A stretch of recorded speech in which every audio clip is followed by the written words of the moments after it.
Now, a few minutes ago, you mentioned the 78 solo album. I grew up not too far from Sharon, Connecticut. And I see on the back that, the album, or at least some of it, was recorded at the mansion in Sharon, Connecticut. Was the whole album recorded there? About three-quarters of it was recorded at the Colgate Mansion that we rented in Sharon, Connecticut, which was at the time a little dilapidated. I don't know if they ever renovated it and brought it back to life, but it was falling apart. So we got it at a good price. But that record was recorded with just me, Anton Fig, and Eddie Kramer and his assistant. That was it. Did you play bass on it? We tracked everything there for the most part. And then when our time was up there, he only rented us the mansion for a certain amount of time. We went down to the studio, which doesn't exist anymore, at Radio City Music Hall. There was a recording studio, and I forget the name of it. It eludes me. But it doesn't matter. That's where we tracked New York Groove, and we did a lot of overdubs from the songs we recorded in Sharon, Connecticut. And that's where we put the finishing touches. Oh, and by the way, I play bass on 7 of the tracks, and we had Anton's bass player, what's his name? Will Lee? Huh? Will Lee? Will Lee came in and played bass on 2 or 3 songs. 2 or 3, I can't remember.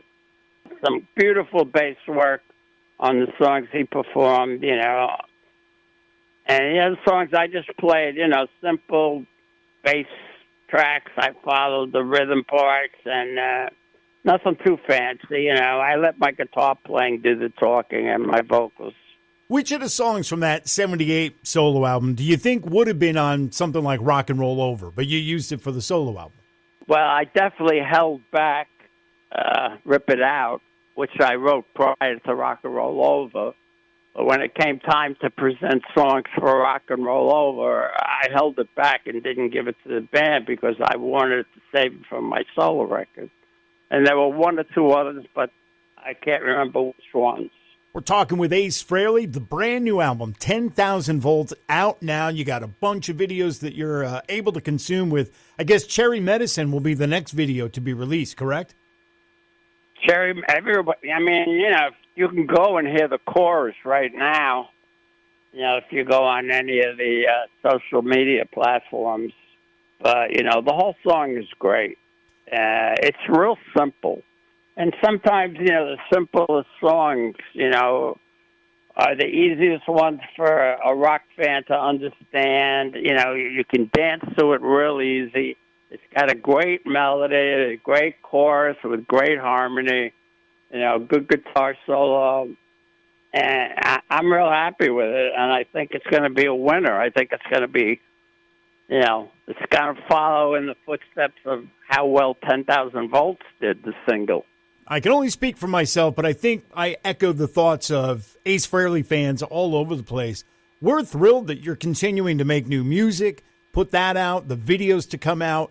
It's just more great content from you that we get to consume, and you keep that legacy going, and you haven't fallen off at all. The riffs are strong. The solos are strong. So I'm thrilled to see what happens with 10,000 Volts for sure. I'm feeling great. I got a great co-producer, which made a huge difference on this record, Steve Brown. He is originally from Trickster, and he has a group, Rubik's Cube now, and he tours around. But me and him, when we got together, magic happened. The first song we wrote together was Walking on the Moon, and we were actually going to title the album Walking on the Moon. Well, after finishing 10,000 Volts, we thought that was a stronger song. Got over 1 million views on YouTube, over 1 million downloads on Spotify.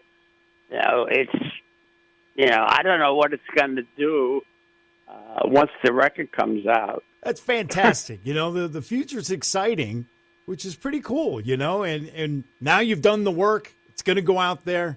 Your fans are going to do the rest. They're going to then come out and see you play. All the hard work is done. Now I'm really chomping at the bit to get the feedback from my fans because I want to know in my heart that all my hard work paid off and I think my fans are going to love this record.